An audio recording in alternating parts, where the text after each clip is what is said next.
Greater Good Radio. Connect, learn, heal, and grow.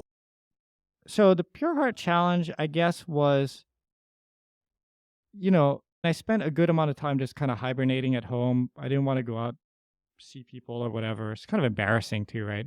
It's very public. It's in the newspaper. That you guys are not a band anymore, or what? Yeah, it was on the front page of the Star Advertiser, Honolulu Advertiser on Thanksgiving Day, I remember, and I'll never forgive him for this, because John Berger had got wind of it and had come to our house on the Wednesday, the night before, to interview us about the breakup. And, we kind of like made our statements and stuff. And I remember my dad asking him, like, can you not publish this tomorrow because it's Thanksgiving and we're going to have the whole family over, and this is not something we want to be discussing at Thanksgiving dinner. And the very next day on Thanksgiving, it's on the very front page of the freaking newspaper. Yeah. Did you ever confront him? No, I never did, because at a certain point, it's like, who cares? It's been so many years already or whatever. But I'll never forget it. And that's when you learn about media and what you read in media. Because they always say, right, like, you don't realize how wrong media is or how inaccurate they are until it's about you. And so that's how I know, like, you got to read everything with a kind of grain of salt, because you just never know what the actual story is. Anyway. That would adjust the way I would think about things. Because that's a pretty strong breach of trust. Yeah. And you know what? I mean, there are good journalists out there, but a lot of them they want their story. They want to be the first to get the story out, and stuff, and they'll just screw you over. So how did you find out on that then? You picked up the paper on Thanksgiving? Yeah. You picked it up, or it's what? Right there. Well, at that time, it was still no internet and stuff, so everyone still got the paper. So it came that morning. It's like, boom, right there, like on the front page. Was it derogatory? It's a lot of like half-truths and stuff like that. And it had the narrative of, we didn't want to say like, oh, we all like are upset at each other and stuff like that. So we just made the narrative that I had to go back to school, which I was doing anyway, But they kind of like made it really sound like it was my dad who like forced me to go back to school. So there was a lot of like people talking later, like, oh, that dad, what is he talking about?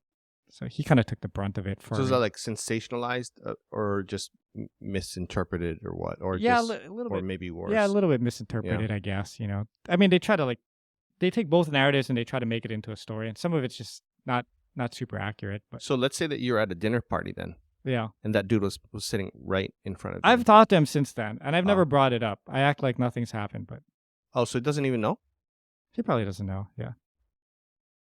But who, at this point, what difference does it make? It's 20 years ago, 23 years ago. Like, makes a difference to you. Everything ended up okay. I don't even interact with him anymore. So who cares? Is the guy alive? I have no idea. Oh. I'm assuming he is.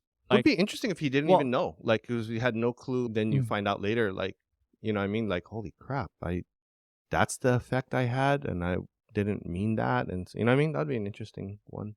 Yeah. But I mean, the other thing was too, like at that time, he had a lot of power because he was the main media guy for the Honolulu Advertiser or Star Bulletin or whatever. And everybody read his column. There's only Wayne Harada was the only alternate too. So I didn't want to go confront him. And then now I'm affecting because I went into production after that. So I'm bringing other bands, trying to help other bands start, right? And I don't want them to get affected because I have a problem with this guy, So I think that was part of my thinking too. So I just didn't say anything. Just talk to him about it on podcast 20 years later. You might hear it. You never know. Yeah. So if he did hear it, if this guy did hear this, and wanted to apologize or reconcile this, then how would he do that? I'll go talk to my dad. Like, they're the ones who got hurt, not me. So repair it with your dad. Yeah. And then you're cool with that. My parents or whatever. Yeah. Because for me, like, it's one of those, like, I've crossed that line off and it's done. It's like past already. So. Okay. Yeah. So for me, I don't really care. Yeah. I mean, it's still in my head. Like, I still remember because it was such a bad experience. But I'm sure my parents, they're a little different. They still probably hate that guy. Yeah. Yeah.